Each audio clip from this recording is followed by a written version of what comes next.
नमस्कार सभी को।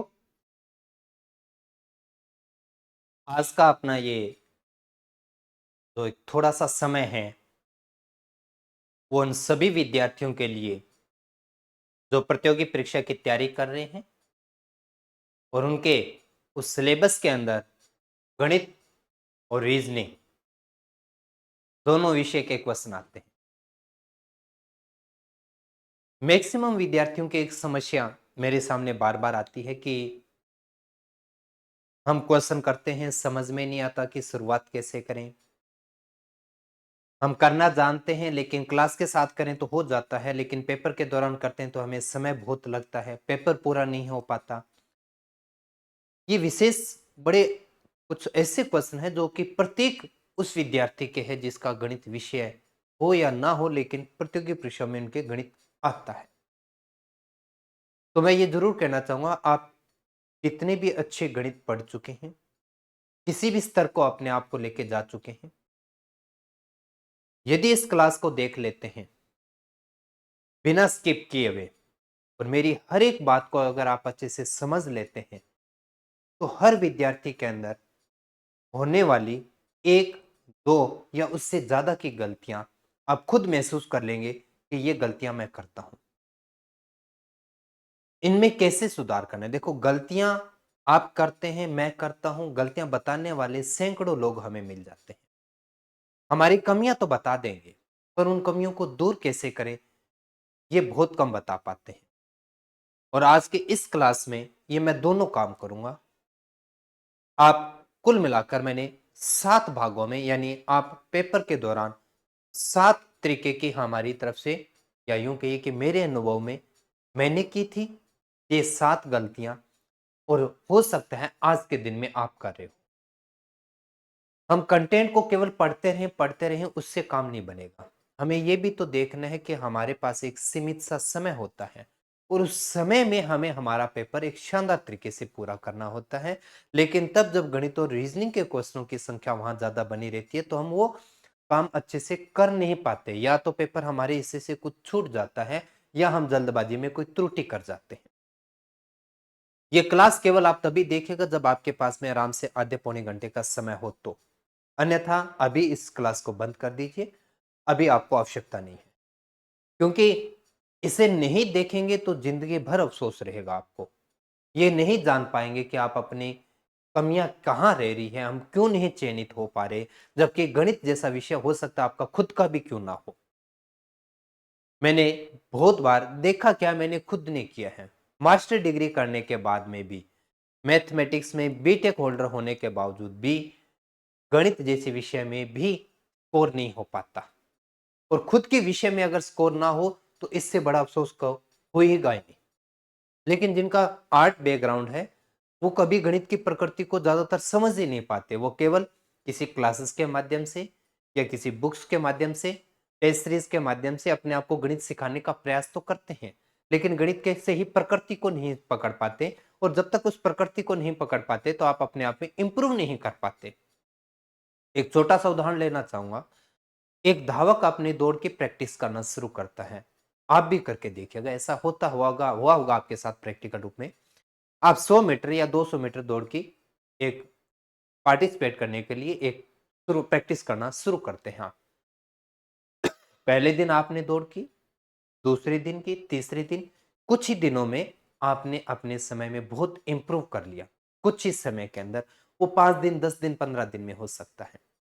लेकिन फिर एक समय ऐसा आएगा कि महीनों लग जाएँगे हमें उस स्पीड से थोड़ा-सा भी समय कम करने के लिए। यही बात गणित विषय के साथ में। अब तक आप जो करना जानते थे, जो कर रहे थे, वो आपके मैक्सिमम स्पीड है। इससे ज़्यादा आप स्पीड नहीं कर सकते। अब क्या ऐसा किया जाए कि स्पीड इम्प्रूव हो, ताकि हम पेपर को अच्छे से समय पे पूरा कर पाएँ? हमारे कम से कम क्वेश्चन गलत हो, हमारा आराम से ओमआर शीट भरना हो जाए और फुली कॉन्फिडेंस हो के हम पेपर देने जाएँ कि भी इसमें गणित और रीजनिंग हमें नहीं रोके। मैं सारे एग्जांपल गणित के लेके चलूँगा, पर ये चीज़ें आप रीजनिंग पे भी अप्लाई करते रहिएगा। तो बस एक ही बात कहना चाहूँगा, कुछ काम आपको करने हैं। पहली चीज़, क्लास को स्किप नहीं करना है 1% भी। आधे अधूरे ज्ञान आपने जिंदगी भर लिया हो सकता है, पर आज इस एक क्लास के लिए आपके पास में समय हो तभी देखना शुरू करना है। स्किप मत कीजिएगा, बहुत स्पीड मोड पे चलने की आवश्यकता नहीं है। आप आराम से सोने के समय में जब फ्री एक समय होता है तब इस क्लास को देख लीजिएगा, पर देखेंगे पूरा और उन बातों पे गौर करेंगे, और लास्ट में जाके मैं आपसे कुछ पूछूंगा, उसका जवाब मुझे कमेंट बॉक्स के माध्यम से। और दूसरा, मैं पूरे अपने सालों का अनुभव और पिछले कुछ दिनों के लगातार मेहनत के बाद में ये क्लास को तैयार कर पाया हूं। तो आपसे मैं उम्मीद करूंगा प्रत्येक विद्यार्थी अपने सभी सोशल मीडिया प्लेटफॉर्म पर इस क्लास को शेयर भी करे। क्लास देखने के बाद में या पहले ये आपको खुद को समझ में आए। चलिए जी, मैं शुरुआत करता हूं। अमूमन ये 7 गलतियां, जो कि हो सकता है कुछ विद्यार्थी जानते भी नहीं, क्या हम क्या इतनी बड़ी गलतियां करते हैं तब जब गणित आपका आपके सिलेबस के अंदर हो।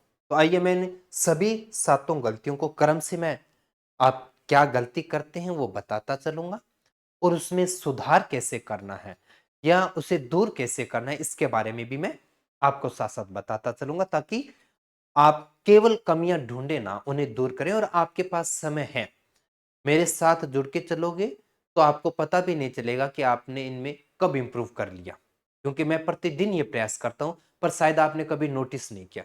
पर इस क्लास के बाद में आप नोटिस करोगे कि वास्तव में मैं उन चीजों को हटाने का ही प्रयास कर रहा हूं आपके रफ वर्क के अंदर और आपके क्वेश्चन करने के काम। तो आइए शुरुआत करते हैं हम।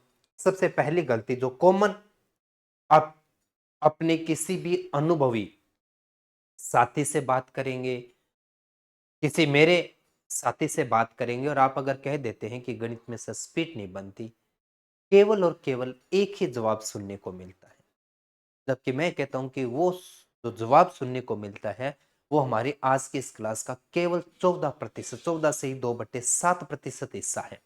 मतलब वो केवल एक ही प्रॉब्लम को 100% बता दिया जाता है। सारा का सारा काम इतना ही है कि जी कैलकुलेशन फास्ट करो। मजाक है क्या कैलकुलेशन को फास्ट करना? सालों का समय लगता है इसे फास्ट करने में, और बहुत मेहनत करनी पड़ती है, लगातार एक ही एक चीज की प्रैक्टिस करते हैं तब जाके फास्ट होता है। और फिर कुछ स्टूडेंट जब इनके सामने जब ये बात आती है कि कैलकुलेशन फास्ट करो, ये बोल दिया सर ने या हमारे साथी ने, करें कैसे, ये कौन करवाएगा, क्या अपने आप हो जाएगी? और फिर अपने आप होने के प्रयास में आप क्या करते हैं कि आप बहुत स्पीड से पेन चलाते हैं। किसी पेन को ज्यादा स्पीड चलाने से अगर कैलकुलेशन फास्ट होती तो सारी दुनिया कर चुकी होती। ये गलत तरीका है कि जब आपको कहा जाता है कि कैलकुलेशन को फास्ट करना सीखिए, आपका समय बचेगा। पर मैं कहना चाहूंगा, एक तो ये 100% समस्या नहीं है, जितना आप जानते हैं उससे भी आप स्पीड बना सकते हैं, लेकिन सातों बातें सुनेंगे। तो पहली चीज पे हम ये बात करें कि कैलकुलेशन फास्ट, तो ये कैसे होगा और क्या जरूरी है कैलकुलेशन फास्ट करना, किस प्रकार से कैलकुलेशन की बात की जाती है। तो उसके लिए मैं एक छोटा सा एग्जांपल, जैसे मैंने कहा कि हर समस्या के लिए एक एग्जांपल आपके सामने रखा, आपने ये एग्जांपल पकड़ा, हमने एक एक नियम के एक छोटे से, जो कक्षा 5-6 के क्लास के विद्यार्थियों के लिए क्वेश्चन दिया जाता है, जो आज के वर्तमान समय में कुछ प्रतियोगी परीक्षाओं में भी आता है। तो इस क्वेश्चन के साथ में अगर हमने बात करना शुरू किया, तो आपने क्वेश्चन देखो, आराम से पढ़ो। आपने कहा 1,42,136 रुपए की राशि 163 लोगों में समान रूप से विभाजित करना है, प्रत्येक को कितनी राशि मिली। जिनका थोड़ा सा भी गणित था वो ये बात समझ गया कि दिए गए क्वेश्चन में 1,42,136 में भाग देना है किसका, 163 का।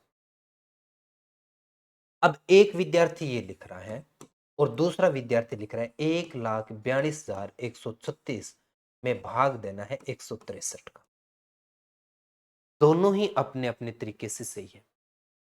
पहला काम तो आप हमेशा और हमेशा ये करेंगे क्या, आज से पहले आप क्लासेस को वॉच करते आ रहे हैं या आज के बाद में मेरी क्लासेस को वॉच कर, एक बात का विशेष तौर से ध्यान आप देना जरूर इस बात को लेके, कभी भी कोई टेस्ट हो, कोई पीवाईक्यू की क्लास हो या प्रैक्टिस क्लास हो, 99% प्रश्नों की कैलकुलेशन मैं बोर्ड पर आपको करता हूं आपके सामने, ना कि मैं आपके लिए छोड़ता हूं। तो पहला प्रयास ये काम करना है कि किसी भी रफ वर्क को लिखने का तरीका वो रखना है जो मैं बोर्ड पर आपके सामने रख कर दोनों विद्यार्थी सही रहे हैं, पर मैं कैलकुलेशन की जब बात आती है, एक छोटा सा बड़ा एक रूप का जो काम करना है वो ये करना है। अब तक आपने अगर स्कूल लेवल की बात करें, जो कि हमने जोड़ घटाओ गुणा और भाग आपको जानकारी हो तो आपने एलकेजी यूकेजी क्लास से ये सीखना शुरू कर दिया था, और तब से लेके आज तक यदि उसी पैटर्न पर ही आप जोड़ घटाव गुणा भाग करके आ रहे हैं, तो ये आपकी मैक्सिमम स्पीड है। आप एक सेकंड का भी फर्क नहीं डाल सकते तब तक, जब तक कि इनके करने में बदलाव नहीं करें। यदि आप बदलाव करना ही नहीं चाहते, तो आप इसको कितना भी स्पीड पेन चला लीजिए, दोनों हाथों से चलाना शुरू कर दीजिए, ये आपकी अधिकतम स्पीड है। तो पहला काम, अगर हमारे पास में थोड़ा सा समय अतिरिक्त है, अभी तुरंत जब सर पर एग्जाम है तो थोड़ा सा मुश्किल होगा ये काम। अगर आपके पास अभी आप फ्रेशर हैं, आप शुरुआत कर रहे हैं, या आपके पास एक एग्जाम के लिए समय है, तो पहला काम है वो काम छोड़ना होगा जो आपने अब तक सीखा है और अब तक स्कूल में करते आ रहे हो, उसको डिलीट कर दीजिए। ना जोड़ वैसा, ना घटाव वैसा, ना गुणा वैसा, ना भाग वैसा सीखा था हमने स्कूल में सीखा था, इसको हटा दीजिए। अगर स्कूल के काम को आज भी अगर साथ लेके चलते हैं, तो हम अपने इससे ज्यादा स्पीड नहीं बना पाते। दूसरी चीज, हमें संख्याओं की समझ बनानी पड़ी। संख्याओं की समझ बनाने के लिए संख्या पत्ती का कुछ भाग होता है, उसको हमें थोड़ा सा जानना होता है, खासतौर से संख्याओं की प्रकृति। कारण क्या होता है, जिस विद्यार्थी को ये नहीं पता कि ये एक प्राइम नंबर एक अभाज्य संख्या है, एक अभाज्य संख्या है, वो इस संख्या को काटने का प्रयास करेगा। और काटने के प्रयास में कहां से शुरुआत करेंगे आप? 2 के पाड़े से, 3 के पाड़े से, 4 के पाड़े। इसलिए हमें ऐसी समझ भी होनी चाहिए।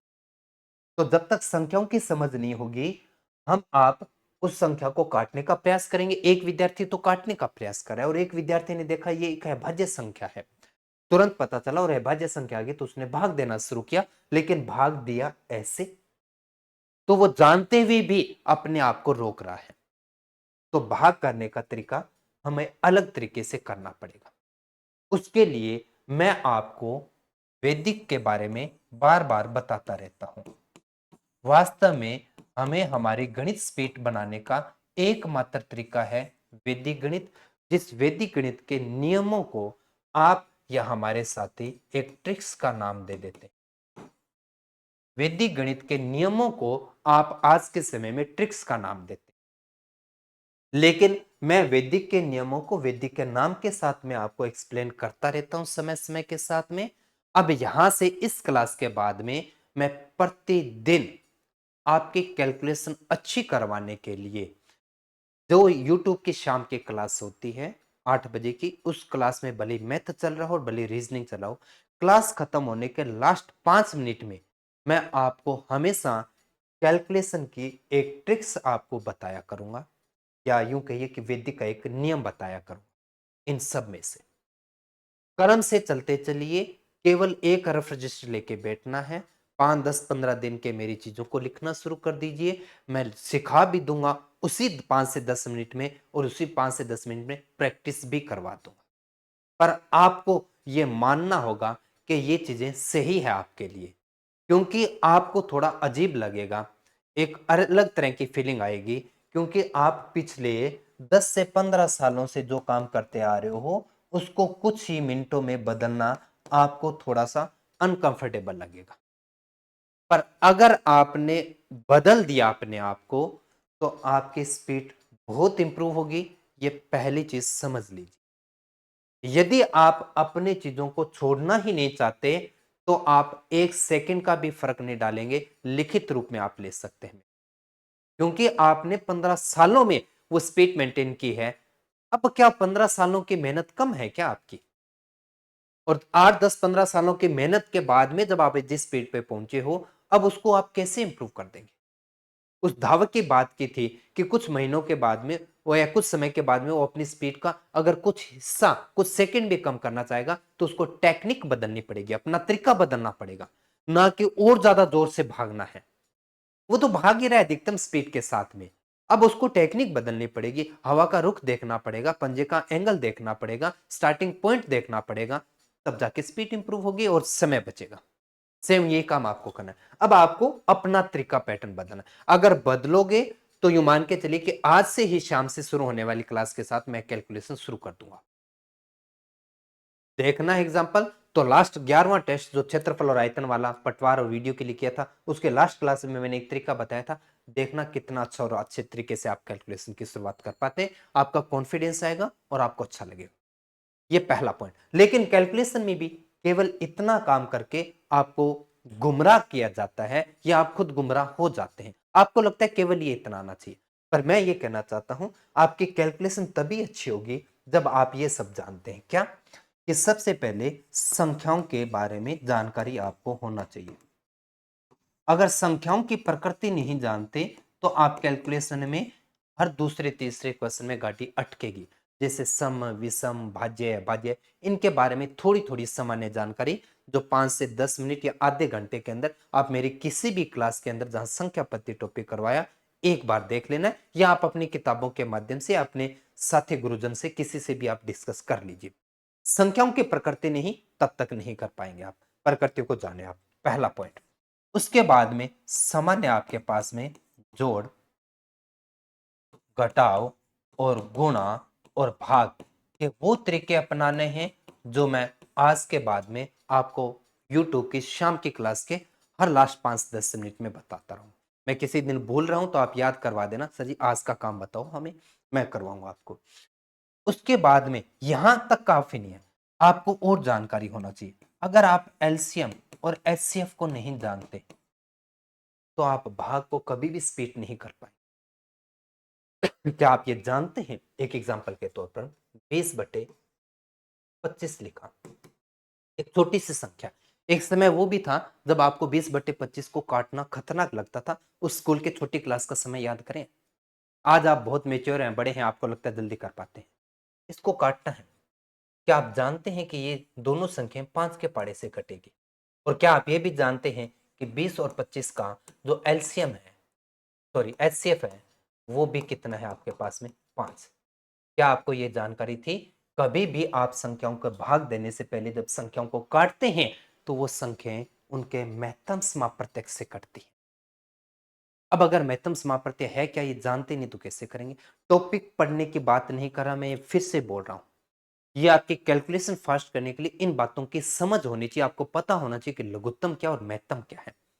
ये पहला पॉइंट। घातांक जैसी संख्या आपके पास आ जाएगी तब क्या करोगे? तो उसके लिए आपके पास में एचसीएफ एलसीएम, उसके साथ साथ में वर्ग, वर्गमूल, घन, घनमूल। मैं बता दूंगा आपको, बार बार समय के साथ में बताते रहता हूं कि कम से कम इतने वर्ग, इतने घन, इतने वर्गमूल और इतने घनमूल याद रखें। अगर आप याद रखते हो कभी भी चोट नहीं खाएंगे आप, क्योंकि हर बार हम यूज करते हैं। एग्जाम्पल के तौर पर मान लीजिए एक 24 × 26 का गुणा करना आ गया।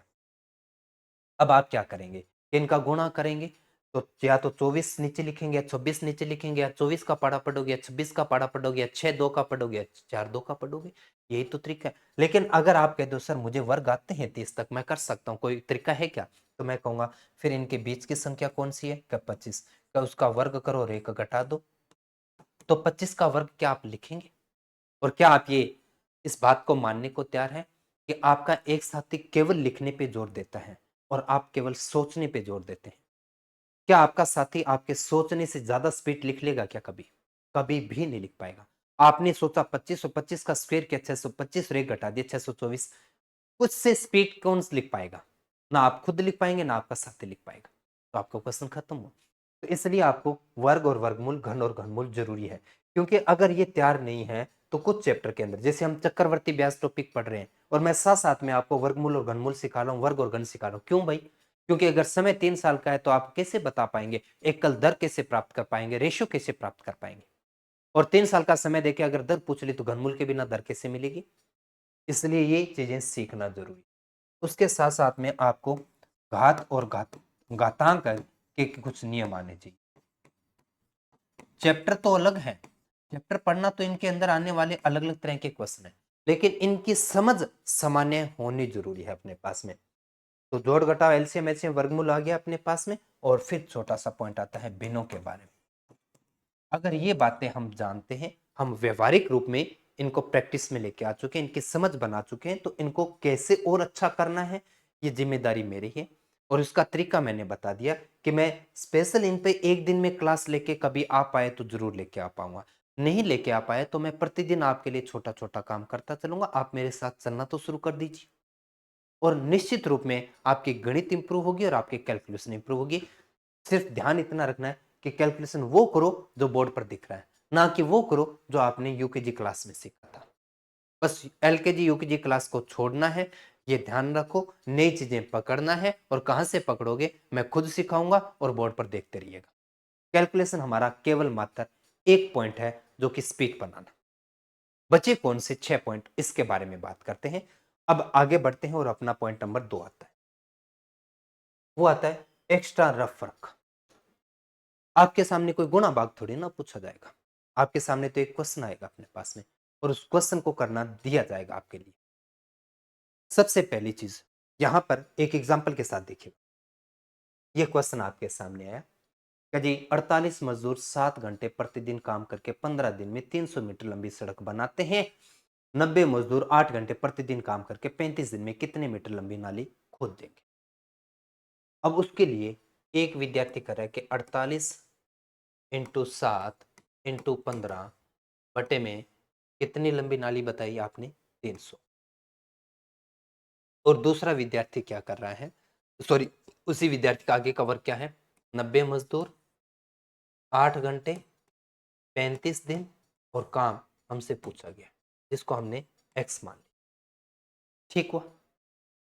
अब ऐसा कर भी लेता है, देखा है मैंने विद्यार्थियों की कॉपी के अंदर, जब आगे बैठे लाइन में बैठे देखा है मैंने ये किया, पर ये करने के बाद में अब उलट पुलट कर देते हैं। एक विद्यार्थी तो यहां उन्हीं संख्याओं को कैलकुलेट करता है, लेफ्ट ऊपर नीचे जो कटा काट दिया, लेफ्ट राइट को ऊपर से ऊपर और नीचे से नीचे काट दिया। संख्याओं को काटना मतलब आपका एक अतिरिक्त जो वर्क होता है वो यहां पर आपका हो, ये करना। आप क्वेश्चन की स्टेटमेंट को लिखते कम हो, ठीक बात है, क्वेश्चन की स्टेटमेंट को छोटा तो लिख दिया, लेकिन उसके बाद में अतिरिक्त वर्क करना शुरू कर देते हैं कि जी आपसे मान किसका पूछा, एक्स का। तो आप जब तक आगे की लाइन में एक्स लेफ्ट साइड में नहीं लिखेंगे, तब तक आप उस क्वेश्चन का हल नहीं कर पाते। ये 35 लिखा, इधर वाली संख्या ऊपर वाली नीचे आई और नीचे वाली ऊपर गया। अब अगर आप x का मान बता रहे हो, तो मैं कह रहा हूं कि आपने वो समय जिसमें उत्तर आ जाना चाहिए था वो तो लिखने में ही लगे हुए हो आप।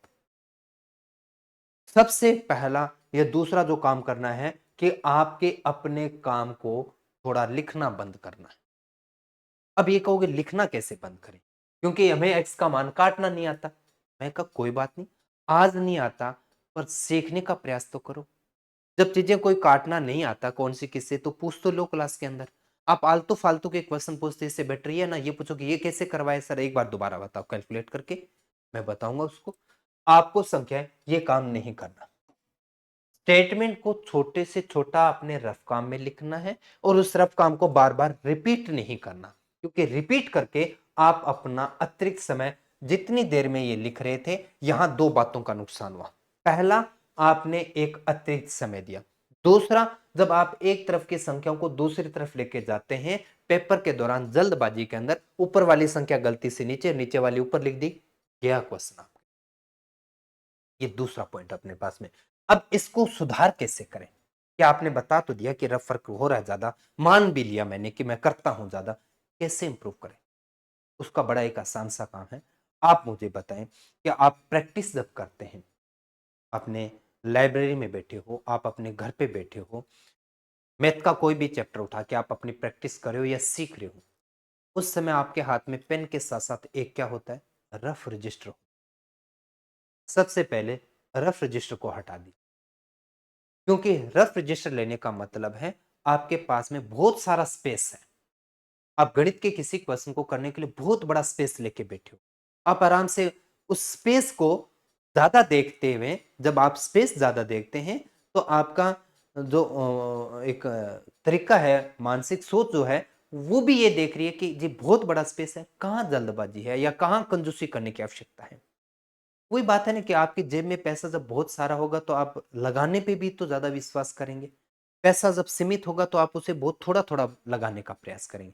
ये सबसे पहला काम क्या करना है, आप अपने रजिस्टर को हटा दीजिए। आप अपने रजिस्टर को अपने हाथ से हटा दीजिए। तो क्या, क्यों? खाली पेन से क्या करेंगे? नहीं, खाली पेन नहीं। आप अपने उस रजिस्टर का केवल एक पेज लें, केवल एक पेज लें और अपने आप से ये देखने का प्रयास करें कि आपने उस एक पेज के अंदर किसी विशेष पेज निकाला, बोर्ड पर लगाया, आपके पास कोई जिसे तख्ता बोलते हैं लगा के रखेंगे, और आप उस पेज पे यहाँ एक छोटा सा गोला बना के रखें। उस पेज पे आपने अपना प्रैक्टिस सेट कर रहे थे या जो भी करे थे, एक्स वाई जेड, आपने 1 2 3 4 5 पसंद करते आ रहे थे लगातार, आपने करना शुरू किया। जब आपको, अच्छा, इसमें आप जितना छोटा राइटिंग लिखे, जितना कम लिखे, वो आप पर डिपेंड है। राइटिंग छोटा लिखना है कि कम लिखना है? मैं कह रहा हूं कम लिखना है। राइटिंग छोटा थोड़ी ना करना है। राइटिंग बदलने के लिए कौन से नंबर मिलने हैं अपने को? आप जैसी गंदी राइटिंग में लिखते हो वैसे लिखो, जैसे सुंदर में लिखते लिखो। हमें लिखना कम है, हमारे पास स्पेस कम है, ये एक सोच बनानी है अपने पास में। क्योंकि पेपर के दौरान कौन रफ रजिस्टर देगा आपके पास? आपके पास स्पेस कम है, आपने इसे किया, और इस पेज के अंदर आप केवल किसी विशेष दिन 3 ही क्वेश्चन कर पाए। केवल शुरुआत में हो सकता है 3 4 ही हो क्वेश्चन, आपसे कर लिया। आपने उस पेज पे गोला बना के 3 छोड़ दिया, लगा दिया, कहीं साइड में रख दिया, अपनी एक फाइल या कहीं पे भी लगाते।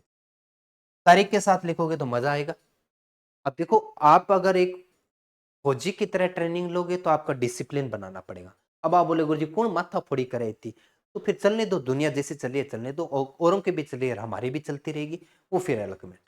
पर सिलेक्शन क्यों नहीं हुआ, लास्ट में अपने आप से जरूर पूछना होता है। पर वो तो आप कभी पूछते नहीं, आपको लगता है कि हमारी तैयारी में कमी रही। मैं कहता हूँ तैयारी आपकी अच्छी थी, आपने लास्ट को एग्जाम दिया था, भले वो किसी भी प्रतियोगी परीक्षा का, क्या आप अधूरी तैयारी के साथ गए थे? अपने आप से जरूर पूछना। आप कहोगे नहीं, मैं तो तैयारी पूरी करके गया था, पर फिर भी रह नहीं हुआ मेरा, तो मैं अब और ज्यादा पढ़ूंगा। तो जब आप पहले से और ज्यादा पूरा पढ़ के तो गए थे, अब उससे और ज्यादा क्या पढ़ना चाहते हैं आप मुझे बताइएगा। तो और पढ़ने के लिए कुछ नहीं है, आपने जो पढ़ा है उसको सही व्यवस्थित कर दीजिए, उतना ही काम करना है और सिलेक्शन हो जाएगा आपका। तो 3 प्रश्न हुआ। फिर आपने दूसरे दिन किया, तीसरे दिन किया, हो सकता है 10 से 15 दिन के बाद में आपको रिजल्ट मिले कि आप किसी एक पेज के अंदर 20 क्वेश्चन कर पा रहे हैं। अब 20 क्वेश्चन कब हो पा रहा है? पेज तो उतना ही बड़ा है ना, या पेज बड़ा हो गया? पेज उतना ही बड़ा है, 3 से 20 पे पहुंचे हैं। या तो हमने बहुत छोटा लिख के काम किया है, या हमने बहुत कम लिख के काम किया है। दोनों ही अच्छी बातें हैं, लेकिन अगर कम लिखा है और भी अच्छी बात है। क्योंकि मैंने तो देखा है कि 0 से 0 काटने के बाद में भी यहाँ 20 लिखता है कोई एक विद्यार्थी, और एक ये देखता है कि यार इसमें यहाँ पे 2 से काट दिया तो 24 आ गया, 0 बचा हुआ है, यहाँ से काट दिया तो अपने पास में 2 से काट दिया तो यहाँ से 5 और ये 2 0 आ गई, है ना, 1 0 सॉरी। तो यहाँ से ये, अब वो 0 कहाँ आएगी, का वहां वाला वैल्यू यहाँ लिख दिया। एक एक लाइन को कम करते हैं, एक बहुत बड़ा काम कम हो जाएगा एक दिन में। पर एक ही दिन में सब कम करना चाहते हैं जो होता नहीं, और फिर वो आगे हम करना नहीं चाहते। कहावतें हैं ना कि थोड़ा हमसे चलता नहीं, नहीं थोड़ा हम लेके नहीं चलना चाहते, ज्यादा हमसे चल नहीं रहा, तो छोड़ दो, फिर सामान यहीं छोड़ दो, अपने तो यूं चलेंगे। तो सबसे पहले ये काम करना है। अगर आपको अपने वर्क को कम करना है तो ये काम करना होगा। यही एक तरीका है एकमात्र। आपके पास स्पेस कम होगा, अपने आप लिख नहीं पाओगे, लिखोगे नहीं तो सोचेंगे, सोचेंगे तो अपने आप कैलकुलेशन अच्छी होती चलेगी और आप चीजों को समझना भी शुरू। हर चीज को लिखना एक अच्छी आदत भी नहीं। नंबर 2, उम्मीद करता हूं कि दूसरा पॉइंट समझ में आया कि अतिरिक्त रफ वर्क को आप हटाएंगे तो आप अपनी स्पीड को एक दिन अपने आप इंप्रूव कर जाएंगे उन्हीं चीज से जितना आप जानते हैं। पॉइंट नंबर 2 हुआ अपना।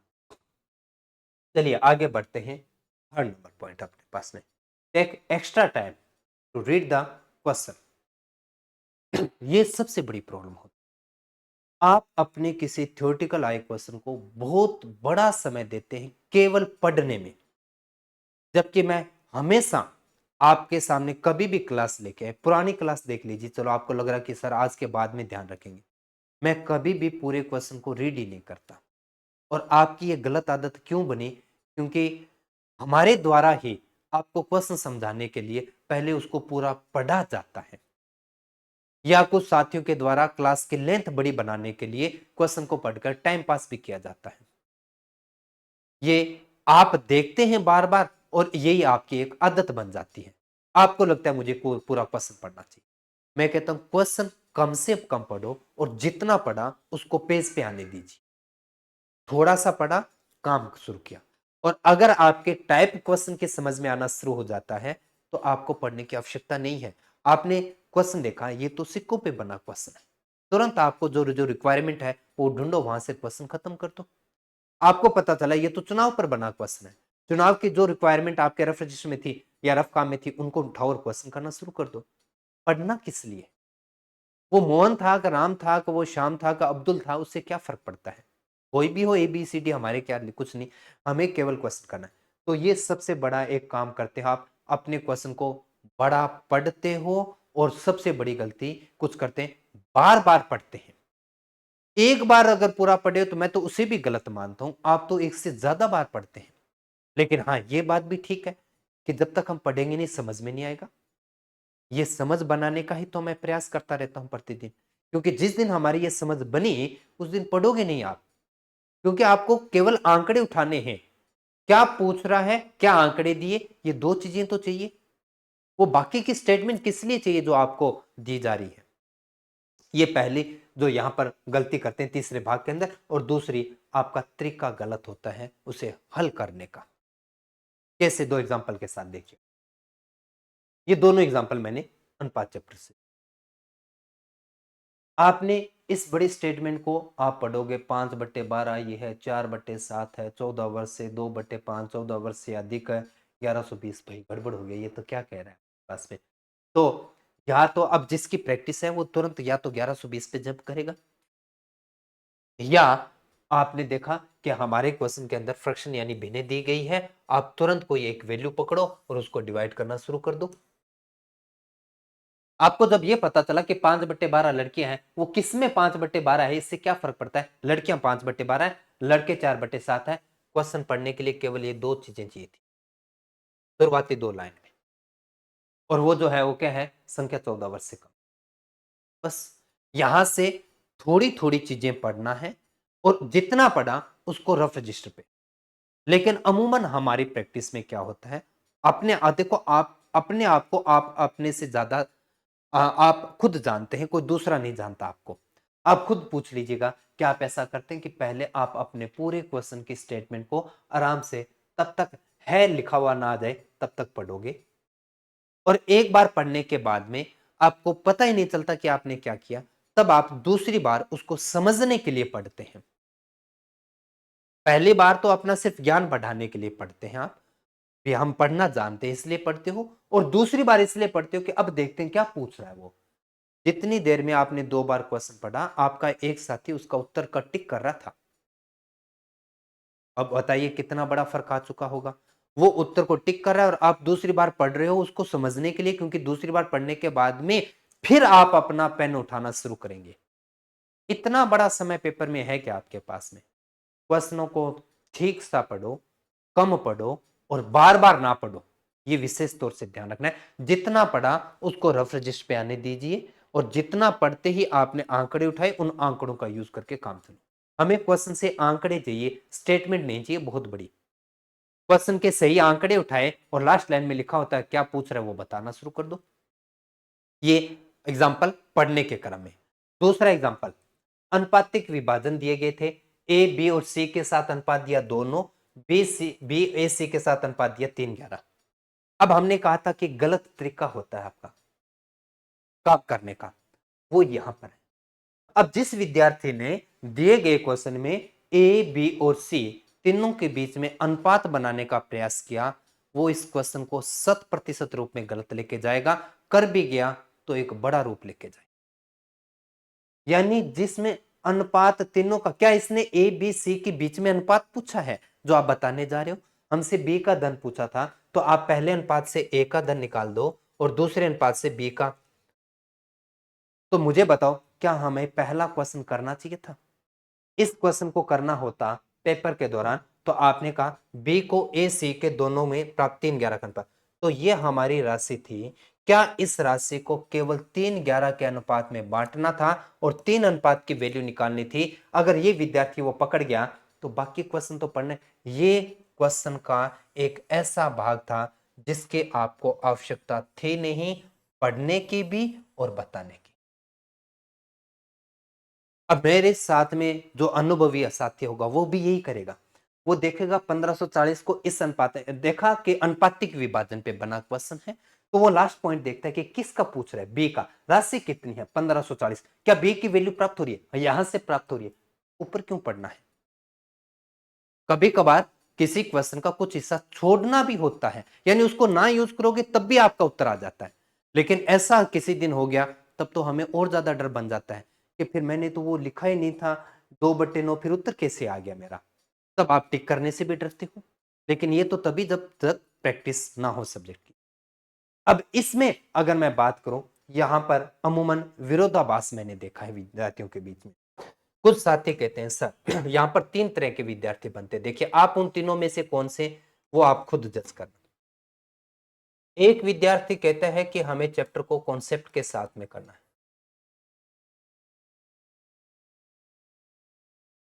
ना, कॉन्सेप्ट के साथ करना है। दूसरा कहता है कॉन्सेप्ट के साथ में हमें ट्रिक्स के करना है। और तीसरा कहता है कि हमें केवल ट्रिक्स से करना है। देखो होता क्या है, जो गणित विषय से जुड़ा विद्यार्थी होता है ना, वो हमेशा अपने क्वेश्चन में पूरा कॉन्सेप्ट लगाने का प्रयास करता है, गणित के नियमों को लाने का प्रयास करता है। ये क्योंकि उसने गणित विषय पढ़ा हुआ होता तो उसको अच्छा लगता है। तो मैं मेरे अनुभव से ये बताना चाहूंगा, हम मास्टर डिग्री करने के बाद में भी 10वीं क्लास की गणित नहीं निकाल पाएंगे प्रतियोगी परीक्षाओं की, यदि आपने हर क्वेश्चन को आपके गणित के सीखे हुए कॉन्सेप्ट के साथ ही निकालने का प्रयास किया गया और आप किसी प्रकार का ट्रिक्स का यूज नहीं करते। तो ये विद्यार्थी सामान्यतः गणित विषय के होते हैं, वो गलत है। ये विद्यार्थी ऐसा होता है जो आर्ट बैकग्राउंड से है, उसको गणित की समझ बनानी ही नहीं है। वो कहता है जी पेपर में आए क्वेश्चन गणित कैसे हो जाए, मेरे को गणित से क्या करना, ना मैंने पहले पढ़ी ना मैं आगे पढ़ूंगा। तो वो केवल छोटे छोटे ट्रिक्सों को ढूंढता है ताकि वो मिले और क्वेश्चन खत्म कर दे। ये दूसरा पॉइंट, तो मैं इससे भी गलत हूं। आपको चैप्टर का कॉन्सेप्ट और ट्रिक्स दोनों के बारे में थोड़ी थोड़ी या अच्छी समझ होनी, क्योंकि अगर आप ट्रिक्स पे काम करते हैं तो अधीनस्थ बोर्ड और आरपीएससी जैसे एग्जाम के अंदर आप फंस जाएंगे इसी क्वेश्चनों में, क्योंकि कुछ ऐसे थ्योरेटिकल क्वेश्चन दिए जाते हैं जिनमें ट्रिक्स काम करती ही नहीं और सब्जेक्ट की समझ आपको थी नहीं, आपने चैप्टर का कॉन्सेप्ट सीखा ही नहीं था, तो ट्रिक्स करेगी क्या भाई? तो वो नहीं हो पाएगा। और कुछ ऐसे क्वेश्चन होते हैं जो ट्रिकी क्वेश्चन होते हैं, जिनको अगर आप कॉन्सेप्ट के साथ करते हो तो एक बड़ा समय लग जाता है, लेकिन अगर ट्रिक्स के साथ करते हैं तुरंत कर जाते हैं। तो मैं ये कहता हूं हमें समय के अकॉर्डिंग, हमें दिए गए क्वेश्चन के लेवल के अकॉर्डिंग ये समझ बनाना होगा, क्योंकि हमें पहले क्वेश्चन का कॉन्सेप्ट सीख लेना चाहिए, क्योंकि सीखने के बाद में वो याद रहे, व्यवहारिक बने, जरूरी नहीं है। पर अगर एक बार सीखा होगा तो जहां गाड़ी रुकती है ट्रिक्स के माध्यम से या हम ट्रिक्स भूल जाते हैं, तो कम से कम आपका क्वेश्चन निकल तो जाता है। लेकिन केवल ये करते हो तो गलत है, केवल वो करते हो तो गलत है। मिला जुला रूप क्वेश्चन के लेवल, चैप्टर के लेवल पे और एग्जाम लेवल के अकॉर्डिंग चलने दीजिए। हमेशा सिर्फ कॉन्सेप्ट पढ़ना गलत है, हमेशा ट्रिक्स पढ़ना गलत है। इसलिए मेरा प्रयास दोनों तरीके से काम करवाने का प्रयास करता हूं, चैप्टर की समझ बनाने के बाद में जल्दी कैसे करना है उन चीजों को बताते रहता हूं। और आपको टाइप वाइज क्वेश्चन इसलिए करवाए जाते हैं, एक ही टाइप के लगातार 10-12 क्वेश्चन करते हैं तो एक समय के बाद में आपको खुद को समझ में आ जाता है कि अब क्या मैं इस क्वेश्चन को ऐसा एक लाइन छोड़ते हुए कर सकता हूं, क्या इसमें मैं सीधी 5वीं लाइन उठा सकता हूं। अपने आप ही आपके प्रैक्टिस में एक ट्रिक्स बन के निकल के आ जाता है, काम को छोटा करना ही तो ट्रिक्स है और क्या है, कोई नए नियम थोड़ी ना होते हैं। अगर आप सीधा यहाँ करते हैं तो आपको गणित की बहुत बड़ी प्रैक्टिस की आवश्यकता है और आप नहीं कर पाएंगे, क्योंकि आपके पास ऑलरेडी सब्जेक्ट बहुत सारे हैं। प्रैक्टिस थोड़ी करते हैं और वो भी सिर्फ अगर ट्रिक्स पे रहते हैं तो काम नहीं बनता। कॉन्सेप्ट कहता है थोड़ी प्रैक्टिस करो, लेकिन उसके साथ साथ समय बचाने के लिए ट्रिक्स का भी यूज। तो मिला जुला काम करना है हमें। तो मतलब यहां से आप ये कह रहे हो क्वेश्चनों को पढ़ने में अतिरिक्त समय मत दो, और क्वेश्चन में जितनी चीजें पूछी गई हैं उनको कितना जल्दी किया जा सकता है उस जल्दी किए जाने वाले तरीके पे काम करें, ना कि अपनी समझ के अकॉर्डिंग क्वेश्चन को बढ़ाना शुरू करें। तो ये हमारा तीसरा पॉइंट है। आइए हमारा चौथा पॉइंट। ये एक मैंने देखा है अमूमन बहुत सारे विद्यार्थियों की एक जिद होती है कि मैं पेपर शुरू करता हूं गणित का, मैं पहले पहला क्वेश्चन करूंगा, फिर मैं दूसरा क्वेश्चन करूंगा, फिर मैं तीसरा, फिर चौथा, फिर मैं पांचवा। जब तक मेरे से तीसरा नहीं होगा मैं चौथा क्वेश्चन नहीं पढ़ता, चौथा नहीं होता तो पांचवा नहीं करता। ये एक सबसे बड़ी गलती आप करते। आपको पेपर के दौरान, पेपर से पहले हमें गणित विषय की ऐसी प्रैक्टिस रखनी होगी, ऐसी प्रैक्टिस बनानी होगी जो मैं करवाने का प्रयास करता हूं कि आप गणित का क्वेश्चन को देखते ये बता दो कि ये इस चैप्टर से लिया गया है और ये इस टाइप का क्वेश्चन है। ये इतनी समझ बनाने का मैं प्रयास करता हूं। जब आपको ये पता चला कि दिया गया क्वेश्चन, यार पढ़ा थोड़ा सा, देखा आपने कहा कि ये तो उस चैप्टर के उस क्वेश्चन से दिया गया, कि चक्रवर्ती ब्याज के ब्याजों के अंतर पे बना क्वेश्चन है, ये मुझे आता है, करना शुरू करो। लेकिन आपने देखा ये आता था पर यार वैल्यू बड़ी खतरनाक दे रखी है, एक बार राउंड मार दो, छोटा सा गोला बनाए, आगे तो बढ़ो। आपको क्वेश्चन के स्किप, जितना लालच आपको क्वेश्चन करने का होता है उसी प्रकार से ये भी किसी पेपर के विशेष दिन एक दिन बना के तो देखना। वो विद्यार्थी जो अमूमन अपना पेपर पूरा नहीं कर पाता, बार बार ऐसा होता है कि मैं बहुत तेज चलता हूं, बहुत सोचता हूं, अपनी पूरी क्षमता लगाता हूं, पेपर फिर भी पूरा नहीं होता। मैं कहता हूं एक काम करो, किसी एक विशेष दिन 25 या 30 या 45 जितने भी गणित के क्वेश्चन आपके पेपर में या टेस्ट पार्ट के अंदर है, आप करने से ज्यादा एक पेपर में छोड़ने पे विश्वास रखो। आपने पहला पढ़ा नहीं, बड़ा है छोड़ो, दूसरा संख्या बड़ी है छोड़ो, तीसरा समझ में नहीं आए छोड़ो, एक बार करके तो देखो। आप उतना स्कोर जितना आप पहले से करे हो उससे कहीं ज्यादा स्कोर करेंगे। जबकि आपने तो उल्टे चले थे, क्योंकि आप और आपका प्रतिद्वंदी पेपर के हॉल के अंदर बैठता है, हर कोई ये चाहता मैं अधिकतम क्वेश्चन करूं। क्या किसी की मानसिक सोच ये कह रही होती कि मैं मैक्सिमम क्वेश्चन छोड़ूं? कोई नहीं जाएगा इस सोच के साथ में। तो क्योंकि गणित के कुछ ऐसे क्वेश्चन होते हैं जिनको वास्तव में आपको छोड़ना होता है पर आप छोड़ते नहीं। अब आप बोलोगे ऐसा क्यों होता है, छोड़ना क्यों होता है, हम तो करते हैं सारे। उसका एग्जाम्पल ये है, ये दोनों क्वेश्चन में वर्तमान 2024 के अंदर हुए एग्जाम एलडीसी और स्कूल व्याख्याता संस्कृत विभाग से लिए। पहले क्वेश्चन को आप करना जानते हैं, विकर्ण, एक वर्ग का विकर्ण मिला, आपने भुजा प्राप्त कर, भुजा से उसका परिमाप प्राप्त किया, उसका परिमाप त्रिभुज के परिमाप से, और त्रिभुज का उसने क्षेत्रफल पूछा √3/4 ईस्वी। साफ साफ सबको पता है कि ये करना है, और संख्या ऐसी नहीं कि गलत ना हो। लेकिन क्या पेपर में, भले वो आरपीसी ले रहा है, सेंट्रल गवर्नमेंट का एग्जाम है, अधीनस्थ बोर्ड ले रहा है, रास्ता, क्या उसके क्वेश्चन में किसी प्रकार की त्रुटि नहीं हो सकती क्या? और मैंने भी ऐसा किया और आप भी शायद ऐसा करते हो। पेपर के दौरान जब हम किसी क्वेश्चन को हल करते हैं, अगर हमारी वैल्यू ऑप्शन में मिली तो हम कभी अपने आप को गलत नहीं मानते, और अगर वो वैल्यू ऑप्शन में मिली ना तो हम अपने आप को कभी सही नहीं मानते। फिर यूं लगता है हमने गलत किया है, ऑप्शन क्यों नहीं मिला, हमने गलत किया। हम क्या, एक बार आपने किया और वो वैल्यू ऑप्शन में ना मिली, अब आप क्या करेंगे?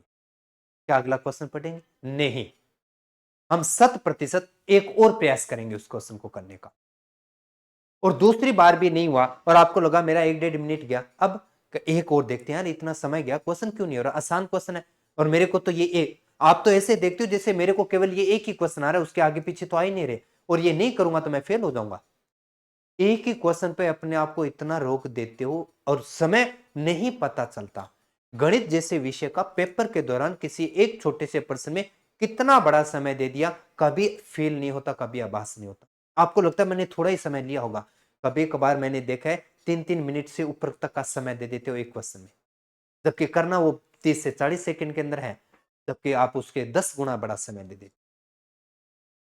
10 तो नहीं तो कम से कम 5 गुना तो दे ही देते हो। अब उसकी भरपाई कहां से करोगे? वास्तव में ये क्वेश्चन तो गलत था, क्योंकि ऑप्शन था ही नहीं, बाद में डिलीट कर दिया गया। तो अब आप बताओ उस क्वेश्चन को क्या करोगे? अब बाद में डिलीट कर दिया गया तो क्या आपको ज्यादा समय मिलेगा, ज्यादा नंबर मिलेंगे क्या, कि भाई आपने, इस भाई साहब ने इस प्रश्न को बहुत देर तक काट किया था और पूरा उत्तर निकालने का प्रयास किया था, इसको थोड़े ज्यादा नंबर दे दीजिए, तो फिर फायदा क्या? जब नहीं मिलेंगे तो फिर इतना समय क्यों? तो क्वेश्चन को आपने किया, आपको लगा कि वैल्यू में कुछ गड़बड़ हो सकता है, मैंने सही किया, अपने अंदर कॉन्फिडेंस रखो। जब तक आप में कॉन्फिडेंस नहीं होगा, आप बार बार उस क्वेश्चन को करोगे तो आपको लगता है कि शायद क्वेश्चन में कुछ गड़बड़ है, तो आप इसको छोटा सा हमारा राउंड क्वेश्चन मार्क लगाया कि भाई इसमें एरर। आपके 2-3 तरीके के सिंबल होने चाहिए, कौन सिंबल कोई सा भी बनाओ, सर्किल बनाओ, वर्त बनाओ, स्टार बनाओ, क्वेश्चन मार्क। पहला कि भी ये क्वेश्चन मुझे आता है, थोड़ा बड़ा है, मैं दोबारा करूंगा। ये क्वेश्चन गलत हो सकता है, मैं कर तो गया। और ये क्वेश्चन मुझे छेड़ना ही नहीं है, ये पता ही नहीं क्या कर रहा है। तो इससे क्या होगा कि जब सेकंड राउंड आपका चल रहा होता है तो आप उसके अकॉर्डिंग, उस सिंबल के अकॉर्डिंग पहचान कर जाओगे, ये हटाओ, इसको देखना है। आप किस क्वेश्चन को प्राथमिक, लास्ट में कुछ ही मिनटें बचेगी आपके पास में, और कुछ ही मिनटों में अगर फिर उसी क्वेश्चन पे हाथ डाल दिया जो क्वेश्चन आपने पहले छोड़ा तो था लेकिन मार्क करना भूल गए थे कि किस लिए छोड़ा था, तो आप उस क्वेश्चन को दोबारा रीड करोगे। तो क्यों करना है दोबारा रीड, जबकि वो तो छोड़ चुके थे आप? अब छोड़ने का रीजन ये था कि आपने कहा कि ये क्वेश्चन मेरे सामने पहली बार है, मैं नहीं करूंगा, पर आपने कोई मार्क उस पर किया नहीं। अब उस क्वेश्चन को फिर पढ़ रहे हो, पढ़ने के लिए फिर 10 सेकंड का समय दे दिया। क्यों दिया? बाद में पता चला अरे ये तो छोड़ने वाला था यार। ऐसा नहीं करना, अलग अलग सिंबल यूज करो मार्क के पेपर के दौरान, ताकि आपको पता चले ये क्वेश्चन हाथ ही नहीं लगाना है, इसको मुझे जैसे समय मिलेगा मुझे दोबारा देखना है, हो गया था, ये मेरी वैल्यू आई थी। वो वैल्यू आप अटका के रखो कहीं, मान लीजिए यहां से कोई वैल्यू आई, आपने यहां अटका के रख दी, ताकि आप जब दोबारा काम करो तो कम से कम ये पता चले कि ये वैल्यू मेरी आई थी। और कुछ समय के बाद में घूमकर इस क्वेश्चन पर आकर दोबारा आप कर रहे होगे, अगर वैल्यू सेम आई इसका मतलब आप ठीक कर रहे हो, और अगर वैल्यू सेम नहीं इसका मतलब हमने कभी, हो सकता है कि 2 चौके 40 पढ़ रहे थे, पढ़ा ही गलत पढ़ा जा रहा था। ये भी तो होता है पेपर के दौरान। तो आपको स्किप करने की आदत बनानी है। और ये क्वेश्चन अगर आज के दौरान, आज के समय में आपके पेपर में आ गया और अगर इस क्वेश्चन को हाथ डाल दिया और अगर सही तरीके से आपका रफ वर्क नहीं होगा, 4 से 5 मिनट का समय दे दोगे आप इस क्वेश्चन को। कभी कभार क्वेश्चन की प्रकृति ऐसी होती है, वो कहते हैं कि अगर मुझे छेड़ा पेपर पूरा नहीं होगा, लेकिन आप तो छेड़ते हो, तेतमाकी के छत्ते की तरह हाथ तो इसी में डालेंगे अपने, करूंगा तो मैं इसे ही, क्योंकि ये नहीं हुआ तो मेरा सिलेक्शन नहीं होगा। ऐसे सोच के साथ मत चलो। आपको, आप खुद देखिए, 150 में से 150 करनी नहीं है, तो वो जो 20-30 प्रश्नों का गैप है वो कहां से आएगा? वो आपको छोड़ते हुए तो करना है। तो इसलिए मैंने कहा, एक पेपर, मेरी क्लास देखने के बाद में आप किसी भी टेस्ट सीरीज से जुड़े हो, एक पेपर में गणित के विषय पार्ट के अंदर एक ही काम करके देखो कि आज आपको करना कम है, छोड़ना ज्यादा है। ऐसा करने से क्या होगा? पहला फायदा, आप पूरा पेपर आराम से कर पाएंगे, और जो आसान क्वेश्चन आपके हाथ से छूट जाते थे, आज उनको अटेम्प्ट करेंगे तो नंबर भी तो प्लस में आएगा। पहला काम हुआ। दूसरा, आपके पास एक अतिरिक्त समय बचेगा, आराम से होमवर्क शीट भर चुके होंगे, गलती वहां नहीं होगी। दूसरा, आपके पास में यह संभावना बन जाएगी कि शायद ऐसा भी समय बच सकता है कि आप अपने पेपर को एक बार और रीड करने का समय मिल गया, तो फिर तो वो भी सोने पे सुहागा ही है अपना काम। तो स्किप करना एक अच्छा तरीका होता है, एक अच्छी टेक्निक होती है, क्वेश्चन को स्किप करना है, लेकिन कौन से को और किस प्रकार से, ये तो प्रैक्टिस धीरे धीरे ही बताएगी। एक ही दिन में कैसे संभव हो जाएगा?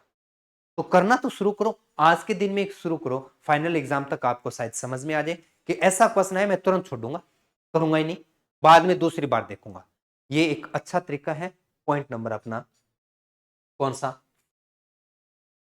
अतिरिक्त समय जो अपने पास है वो बचेगा अपने पास में, तो रेगुलर, लगातार वाला, यानी 2 के बाद 3 ही करूंगा ही करूंगा, ये जिद नहीं रखनी। छोड़ दो, कोई दिक्कत नहीं है।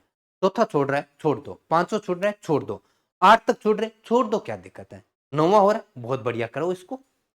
तो लगातार जिद नहीं, 3 के बाद चौथा करूंगा और 4 हो गया तो 5वां करूंगा, ये जिद छोड़ना है, स्किप करने की आदत बनाना है। पॉइंट नंबर 4, पॉइंट नंबर 6 और 5, सॉरी, ओवर कॉन्फिडेंस। ये मुझे और आपको बार बार आता रहता है। क्यों? गणित आती है, और ये ओवर कॉन्फिडेंस रीजनिंग में आपको तो सैकड़ों बार आती है।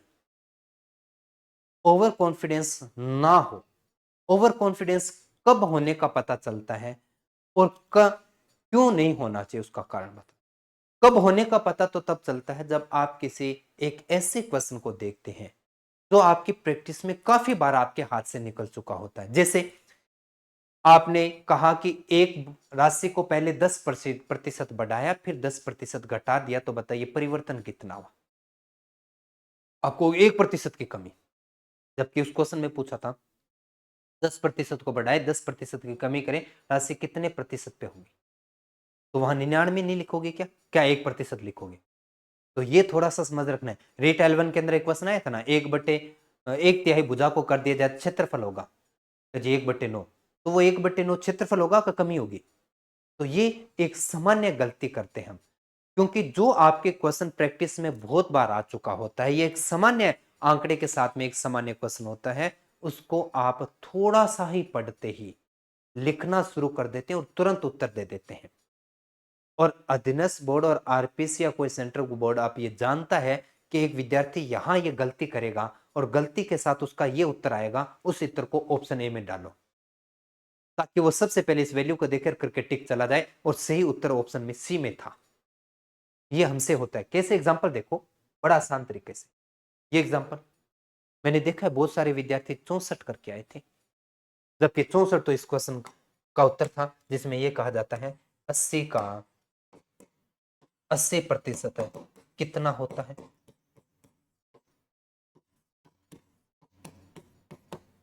अब ये दोनों एक क्वेश्चन है क्या? नहीं। लेकिन रीट वाले विद्यार्थी तो इस क्वेश्चन को, आई क्वेश्चन को गलत करके आगे। क्या 80 का कितना प्रतिशत से है? तो 80, 8 जीरो से जीरो काट दिया। अच्छा, गणित फास्ट और करे थे वो, जीरो से जीरो काट दिया, 8 8 64, ये लो जी ए। ठीक हो गया क्या काम? फिर उसका 64 है तो इसका कितना आएगा? कहेंगे भी 64, तो मतलब दो जगह ऐसे देखते 64 लिखना है क्या? गलत हो जाएगा। ये हम ओवर कॉन्फिडेंस में करते हैं। एक आसान क्वेश्चन सामान्य शब्दों के साथ, या आपके बार बार किए हुए प्रैक्टिस का जब क्वेश्चन आ जाता है, आप उस क्वेश्चन को पूरा रीड किए बिना, अब आप कहोगे सर आपने कहा पूरा रीड नहीं करना, लेकिन मैंने ये तो भी कहा था कि आंकड़ों को सही देखो और लास्ट में जो पूछी गई वैल्यू है उसको जरूर लिखो। लास्ट में पूछ क्या रहा है उसको टिक करने से पहले एक बार जरूर देख लो। यदि ऐसा नहीं करोगे तो इस क्वेश्चन को अगर आपने गलत कर दिया तो इसकी भरपाई कभी नहीं कर पाएगा, क्योंकि आपका तो एक नंबर कटा है और आपके प्रतिद्वंदी के 2 नंबर बढ़े हैं। यहां से ये 3 नंबरों का गैप आ गया केवल इस एक क्वेश्चन को गलत करने से। अब बताओ 3 नंबर से मेरिट में, मैं तो कहता हूं 3 तो बहुत बड़े, 0.5 वाले ही होंगे, आप हो सकता है किसी एग्जाम के अंदर रहे हुए। 3 नंबर तो एक बहुत बड़ा गैप है, हजारों विद्यार्थी बीच में घुस जाएंगे 3 नंबरों में। तो एक आसान क्वेश्चन को गलत नहीं करना। पेपर के दौरान अपने आप का कॉन्फिडेंस ओवर मत होने, आप एक सामान्य डर के साथ बैठे रहें, ताकि हर एक क्वेश्चन को कम से कम ये जरूर देखें कि पूछ क्या रहा है, इसको देखने के बाद में ही टिक करें। तो जब आप आसान से वैल्यू के साथ में बना क्वेश्चन टिक कर रहे हो ना, एक बार अपने आप क्वेश्चन से दोबारा पूछो कि भाई यही पूछ रहा है क्या तू? वो कहता हाँ, तो फिर टिक करो। क्या करना था भाई इसका? 100%। और करके क्या आगे? 64। आप एक कदम पीछे चले गए और आपका साथी 2 कदम आगे चला गया, 3 कदम का गैप कैसे पूरा कर लोगे? क्या जीके वाले पेपर में पूरा करोगे आप? तो फिर उसका भी तो बढ़िया है, आपका अच्छा है तो ये ओवर कॉन्फिडेंस नहीं होना अपने को। ध्यान से जो पूछे वो करना है। ये एक सबसे बड़ी गलती। गुरजीत हमारे गणित पढ़ा दो, तरीको बता दो, ऑप्शन ऑप्शन वाला काम को नहीं हमारो। प्रतियोगी परीक्षाओं के अंदर गणित में विद्वान बनने का प्रयास करना चाहते हैं, या प्रतियोगी परीक्षाओं में गणित क्या है अधिकतम प्रश्नों को हल करना, ये दोनों में से एक रास्ता आपको उठाना है। अगर गणित में विद्वान बनना है, फिर आप हर एक चीज को बहुत गहराई से समझो। और अगर आपको केवल अपनी प्रतियोगी परीक्षा में गणित के अधिकतम क्वेश्चन सही करने हैं, तो थोड़ा सा भी सीखा है उसको अप्लाई करना सीख लो। गणित के पेपर के दौरान बहुत सारे ऐसे क्वेश्चन आते हैं जिनमें आप अगर ऑप्शन यूज कर जाते हैं तो तुरंत और अच्छा कर जाते हैं। पर आपको मैंने देखा है बहुत सारे आपके साथी ऑप्शन यूज करते ही नहीं। अब ये क्वेश्चन आपके साथ, मैंने सारे क्वेश्चन आपके एग्जाम से उठाए। अब मुझे बताओ, अगर इसमें आप ऑप्शन यूज नहीं करोगे तो आप एक संख्या x और एक y मानोगे क्या? लघुत्तम में महत्तम का भाग देके उनका गुणनफल प्राप्त करोगे क्या? कैसे काम करना है भाई? बड़ा आसान सा काम है। मैं ये कहना चाहूंगा कि यहाँ पर केवल और केवल हमें ऑप्शन यूज कर लेना चाहिए, तुरंत होगा कि नहीं होगा। कभी कभार क्वेश्चन के अंदर, प्रतियोगी परीक्षाओं के अंदर ऑप्शन एक सबसे आसान और एक अच्छा तरीका होता है, और जो विद्यार्थी ऑप्शन का यूज करता है वो गणित की एक अच्छी समझ बना रहा होता है। बिना गणित उसका विषय जो कि नहीं, गणित को सीखे बिना भी गणित की समझ बनाना ये एक बहुत अच्छी प्रैक्टिस का काम है। उसको नहीं पता कि जी मुझे नहीं पता सर इसको कैसे किया जाता है, पर मुझे पता इसका उत्तर ये, बस ये बात बहुत अच्छी होती है।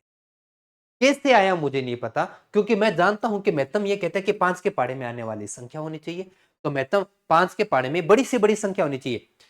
ये दोनों 10 के पाड़े में, ये दोनों 10 के पाड़े में, ये दोनों 5 के पाड़े में, ये दोनों 5 के पाड़े में। हाँ ये काम तो हुआ, तो या तो सी या डी, क्योंकि ये तो दोनों बड़े से बड़ा 10 का पाड़ा है, इन दोनों में बड़े से बड़ा 5 का पाड़ा है, और महत्तम मतलब बड़े से बड़ा पाड़ा होना चाहिए। बी और सी और डी। लघुत्तम 60, यानी वो दोनों पाड़ों में 60 आना चाहिए। यदि 40 में 60 को नहीं आया, सी और सी टिक कर दो जी। गणित नहीं आती पर क्वेश्चन हल हो गया उनका। और क्या यही हमें नहीं करना? आपके कितने नंबर आए, आपका फाइनल सिलेक्शन हुआ कि नहीं हुआ, फर्क इस बात से पड़ता है कैसे किया, क्या इससे फर्क पड़ता है? क्या आपको प्रूफ देना पड़ेगा रिटर्न में कि दिया गया क्वेश्चन मैंने इस प्रकार से हल किया था, तब जाके मुझे 1.5 मिनट का समय लगा था, तब जाके मैंने सही उत्तर दिया था, मेरे को आधा नंबर ज्यादा दिया जाए, इसने तो देखते टिक कर दिया था, तुक्का मारा था, भले ही मारा हो सही तो है ना। तो ये आपको ध्यान करना है, ऑप्शन यूज नहीं करते।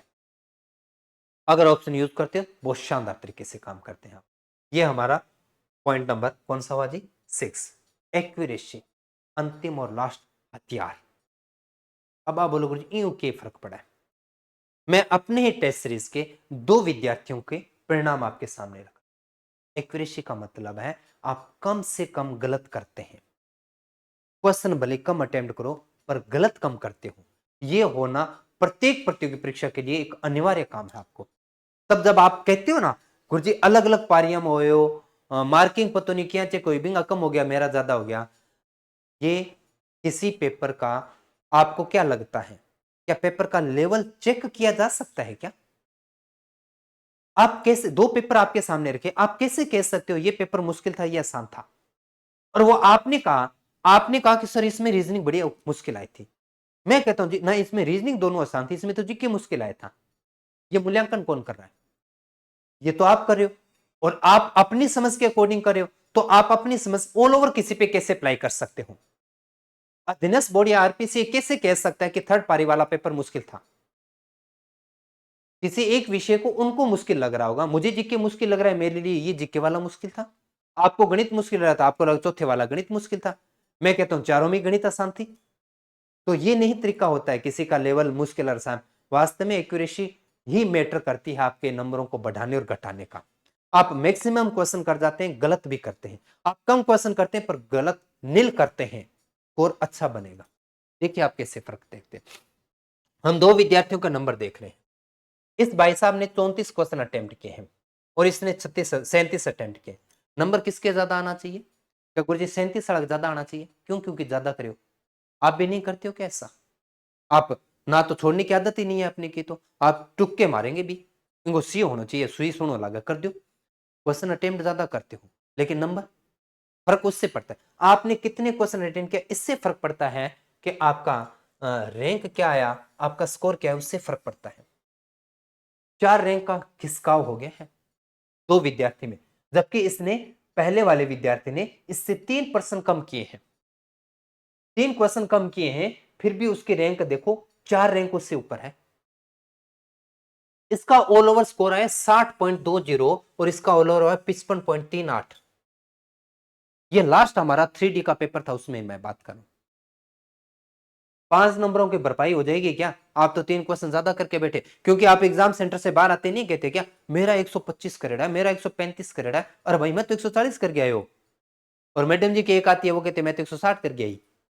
कितने में से? 150 में से। ये कैसे हो सकता है? 10 फालतू भर दिया, आया था कि नहीं आया था पिछले जेल पे पशु परीक्षण वाले में?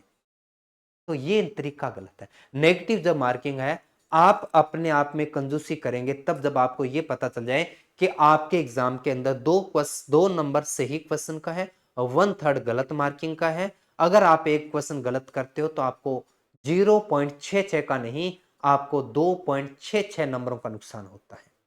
दो वो जो मिलने वाले थे और 0.6 जो आपने आए हुए नंबरों में से ले गए।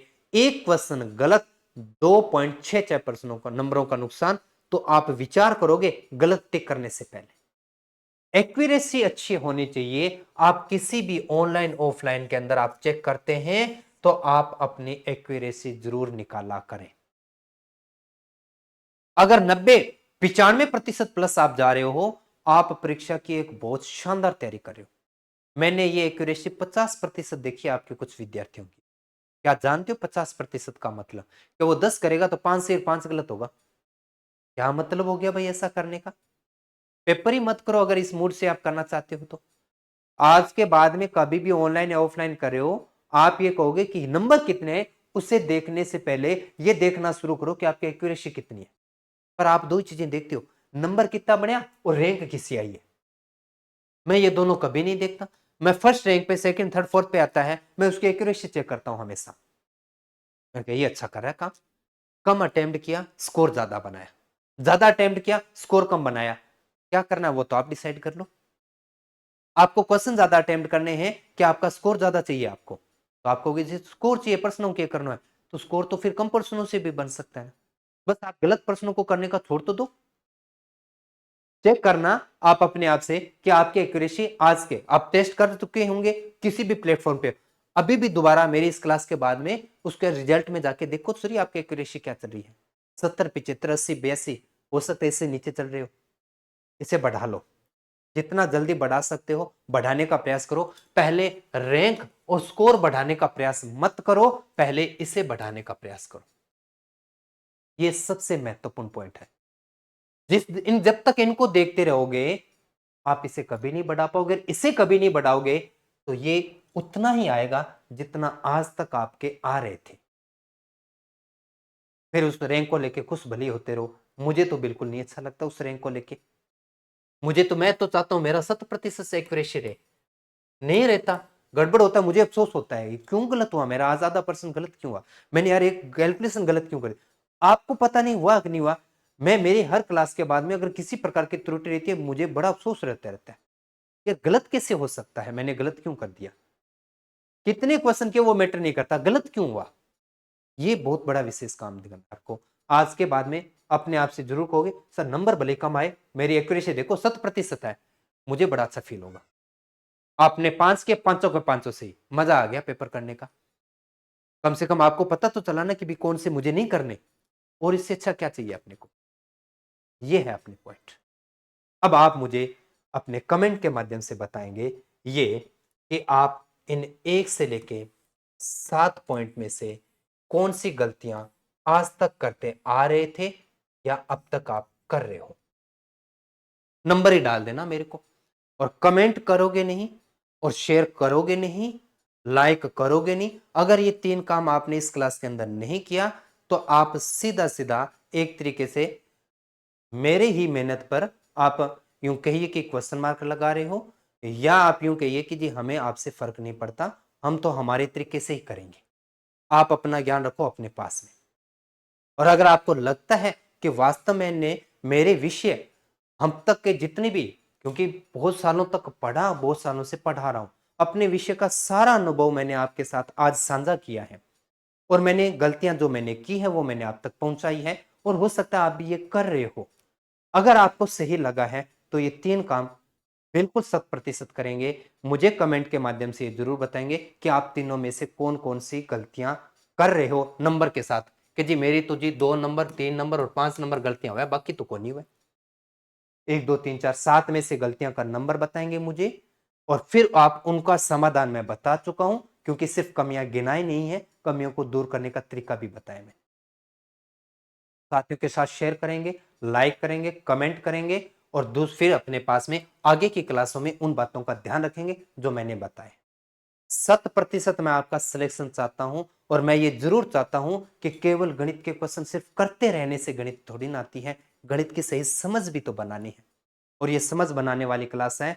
अगर आपने इस क्लास को स्किप किया और अगर आपने इस क्लास को आपने बहुत तेज गति से सुना केवल एक फॉर्मेलिटीज के माध्यम से, तो फिर आप अपने साथ 100% रूप से खिलवाड़ करने को तैयार हैं, या आप उस कैटेगरी में हैं कि हमसे विद्वान कोई नहीं है। तो फिर आपकी समझ बहुत बड़ी है, मैं उसका स्वागत करता हूं। आप उसी अकॉर्डिंग आगे भी ऐसा ही करेंगे। आज किया, आगे भी गए, लेकिन परिणाम बदले ये जरूर प्रयास करें, क्योंकि पिछले एग्जाम में हम असफल हुए थे, इस बार सफल होना है। ये परिणाम बदलना है। आप अपनी समझ से बदलो या मेरे अनुभव से, चॉइस आपकी है। तो उम्मीद करता हूं कि इस क्लास के अंदर जो मैंने बातें बताई उनको आप गौर करोगे, और मैंने बहुत अच्छे तरीके से बनाने का सब चीजों का प्रयास किया था, उदाहरणों के साथ में, और बहुत अच्छी समझ के साथ मैंने रखा। जो मैंने काम बोला वो जरूर करेंगे, इतना मैं आपसे उम्मीद करता हूं। धन्यवाद।